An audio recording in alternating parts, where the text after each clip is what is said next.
Levi and Zena hadn't seen their grandpa in a long time. They really missed him and the stories that he would tell. One day they went for a walk to visit him.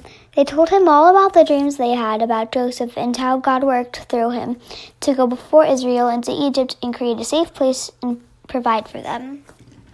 Yes, that's exactly what happened. And the descendants of Israel stayed in Egypt for a very long time and forgot about God. Levi and Zena knew that it probably wasn't a good idea to forget about God and what he had done for them. It wasn't good. As time passed, the family grew into a tribe and then into a nation. The Pharaoh, the king of Egypt, was worried about what they would do, so he made them into slaves. They started worshiping the gods of Egypt instead of the one true God. One day, after hundreds of years had passed, a baby was born. Well, lots of babies were being born to the Israelites, and the Pharaoh was getting even more afraid of them. So he did something terrible. He ordered that all of the baby boys of the Israelites were to be killed. It was terrible. One woman, though, hid her baby. Then she put the baby into a basket and into the river, hoping he would be saved. And he was. The Pharaoh's daughter was down by the river and saw the baby and took care of him, and raised him into a man in the palace. His name was Moses.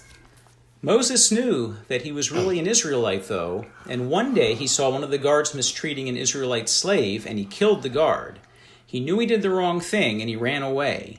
He ran far away to another land, where he met another tribe, and they accepted him, and he got married and settled down. Then one day he was out and saw the strangest thing, a bush with flames. But that didn't seem to be burning.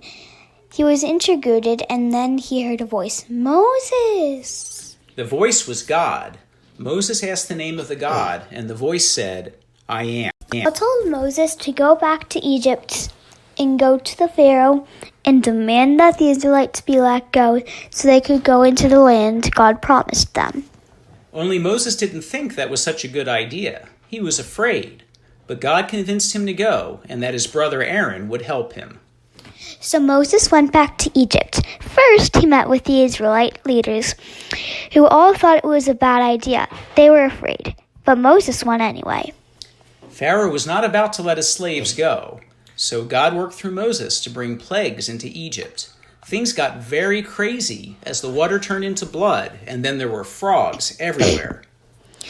Between each plague, Moses and his brother Aaron went to the Pharaoh and asked that the Israelites be allowed to leave. And every time the king said no, things kept getting worse. The people got lice, and then there were flies, and all the animals started getting really sick. Then the people started getting gross boils on their skin. There was heavy hail that destroyed the crops, and grasshoppers that ate what was left. And the sky turned as dark as night in the middle. And then one day, Moses told the people of Israel to get ready to leave. They put lamb's blood on the doors and waited through a very long night. That night, God sent a messenger into Egypt and struck down the firstborn sons. And the next day, Pharaoh let the Israelites leave. They left quickly and took what they could. The Egyptians gave them gold and other valuables because they were afraid of God. The king changed his mind and sent his army to bring the Israelites back. The Israelites were very close to the sea and were trapped. So God opened the waters, and the Israelites crossed the sea on dry land. To the other side, where they were safely across, the sea closed back up. The people were saved by God's mighty works, and they sang songs of praise. God provided food and water for the Israelites while they were in the Then God called the people to come with him on the mountain, but they were afraid, so only Moses went. Moses spent 40 days on the mountain, and God told Moses how the people should live together. He gave them laws to help make things easier for living in such a large community. The most important laws were the 10 Commandments. Many, many years later, Jesus summed up these laws for us. Love God with all your heart, mind, and strength, and love your neighbor as yourself. Levi and Zena knew the 10 Commandments. Their parents had taught them back in Jerusalem, and now they were learning to live by those laws in Babylon. Sometimes it was very hard. It was good to know that even though things were hard for the Israelites, God saved them from Egypt and gave them rules to guide how they treat each other people. God was very powerful, and they could trust him while they waited in Babylon to return.